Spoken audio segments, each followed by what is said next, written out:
طلسمی داریم به اسم طلسم بلقیس یا بلقیس. این طلسم برای نابودی روابط زن و شوهر استفاده میشه.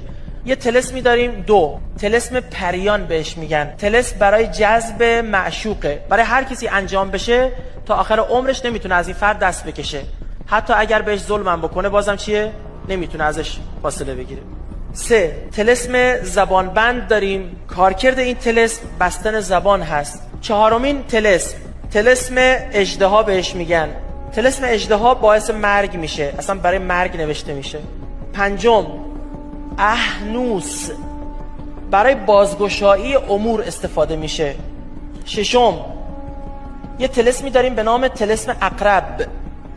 طلسم عقرب این هم دوباره برای جدایی افراده، نه زن و شوهر. دو تا دوست، دو تا شریک، دو تا رفیق یه کاری میکنه که اینها دلشون نسبت به همدیگه سیاه بشه، نفرت افکنی و اینها.